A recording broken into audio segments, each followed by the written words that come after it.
I'm a storyteller, and I would like to tell you a few personal stories about what I like to call the danger of the single story. I grew up on a university campus in eastern Nigeria. My mother says that I started reading at the age of 2, although I think 4 is probably close to the truth. So I was an early reader, and what I read were British and American children's books. I was also an early writer. And when I began to write at about the age of 7, stories in pencil with crayon illustrations that my poor mother was obligated to read, I wrote exactly the kinds of stories I was reading. All my characters were white and blue-eyed. They played in the snow. They ate apples. And they talked a lot about the weather, how lovely it was that the sun had come out. Now, this despite the fact that I lived in Nigeria. I had never been outside Nigeria.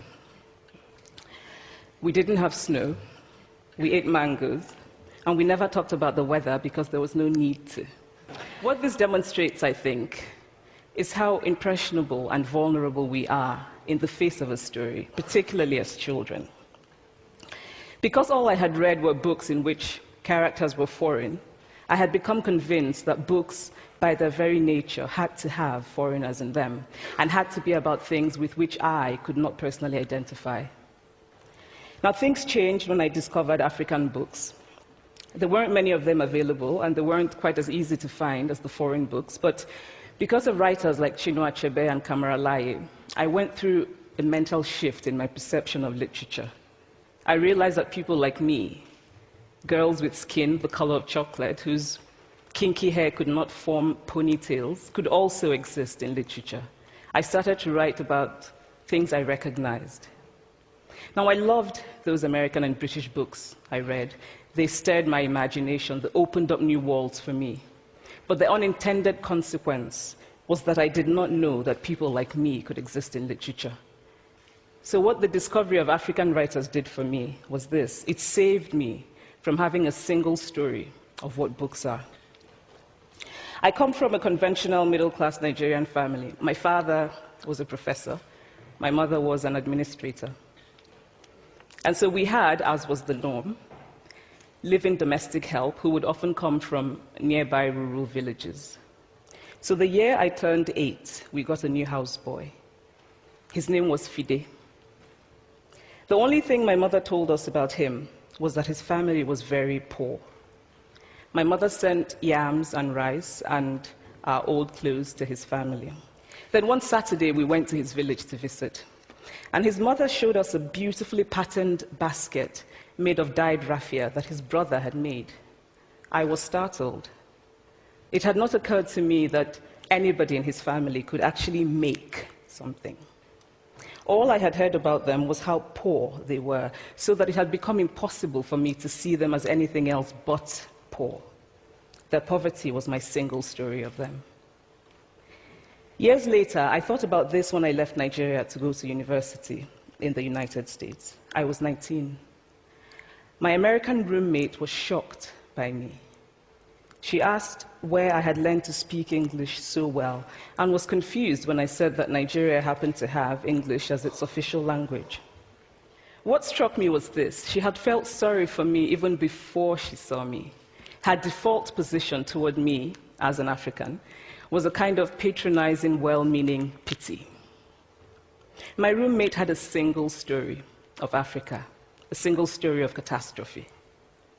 In this single story, there was no possibility of Africans being similar to her in any way, no possibility of feelings more complex than pity, no possibility of a connection as human equals. So after I had spent some years in the US as an African, I began to understand my roommate's response to me. If I had not grown up in Nigeria, and if all I knew about Africa were from popular images, I too would think that Africa was a place of beautiful landscapes, beautiful animals, and incomprehensible people fighting senseless wars, dying of poverty and AIDS, unable to speak for themselves, and waiting to be saved by a kind, white foreigner. I would see Africans in the same way that I, as a child, had seen Fide's family. But I must quickly add that I too am just as guilty on the question of the single story. A few years ago, I visited Mexico from the US. The political climate in the US at the time was tense, and there were debates going on about immigration. And, as often happens in America, immigration became synonymous with Mexicans.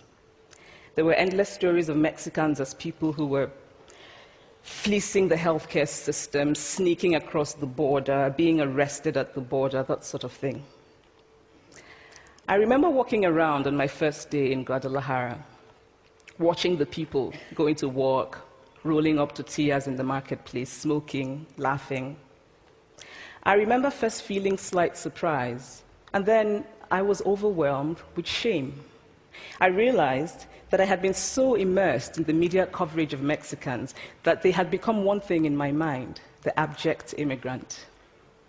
I had bought into the single story of Mexicans, and I could not have been more ashamed of myself. So that is how to create a single story. Show a people as one thing, as only one thing, over and over again, and that is what they become.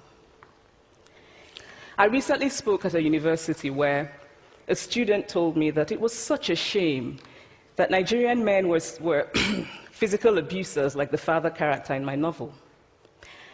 I told him that I had just read a novel called American Psycho, and that it was such a shame that young Americans were serial murderers.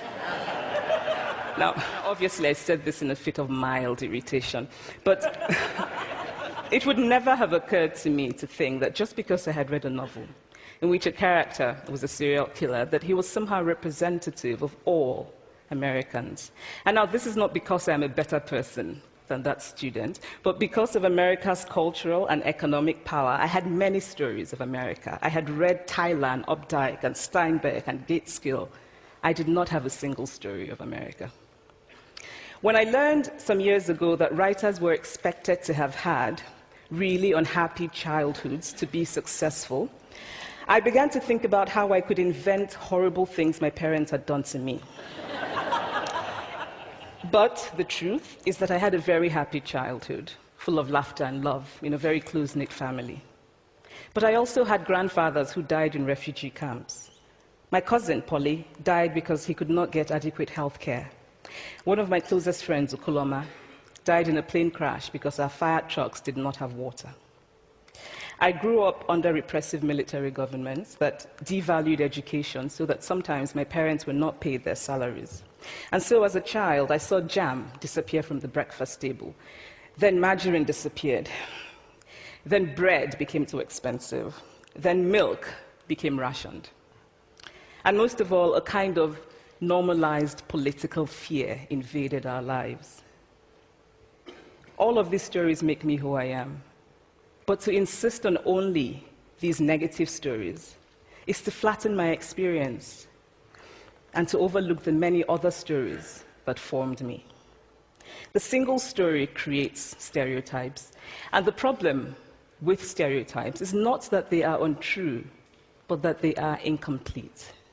They make one story become the only story. Of course, Africa is a continent full of catastrophes, the immense ones, such as the horrific rapes in Congo, and depressing ones, such as the fact that 5,000 people apply for one job vacancy in Nigeria. But there are other stories that are not about catastrophe, and it is very important, it is just as important to talk about them. I've always felt that it is impossible to engage properly with a place or a person without engaging with all of the stories of that place and that person. The consequence of the single story is this: it robs people of dignity. It makes our recognition of our equal humanity difficult. It emphasizes how we are different rather than how we are similar. So what if before my Mexican trip, I had followed the immigration debate from both sides, the US and the Mexican? What if my mother had told us that Fide's family was poor and hardworking? What if we had an African television network that broadcast diverse African stories all over the world? What if my roommate knew about my friend Fumi Yonda, a fearless woman who hosts a TV show in Lagos and is determined to tell the stories that we prefer to forget? What if my roommate knew about the heart procedure that was performed in a Lagos hospital last week? What if my roommate knew about the female lawyer who recently went to court in Nigeria to challenge a ridiculous law that required women to get their husband's consent before renewing their passports? Every time I am home, I'm confronted with the usual sources of irritation for most Nigerians: our failed infrastructure, our failed government, but also by the incredible resilience of people who thrive despite the government rather than because of it. I teach writing workshops in Lagos every summer, and it is amazing to me how many people apply, how many people are eager to write, to tell stories. Stories matter. Many stories matter. Stories have been used to dispossess and to malign, but stories can also be used to empower and to humanize. Stories can break the dignity of a people, but stories can also repair that broken dignity. The American writer Alice Walker wrote this about her southern relatives who had moved to the north, and she introduced them to a book about the southern life that they had left behind. They sat around reading the book themselves, listening to me read the book, and the kind of paradise was regained. I would like to end with this thought, that when we reject the single story, when we realize that there is never a single story about any place, we regain a kind of paradise. Thank you.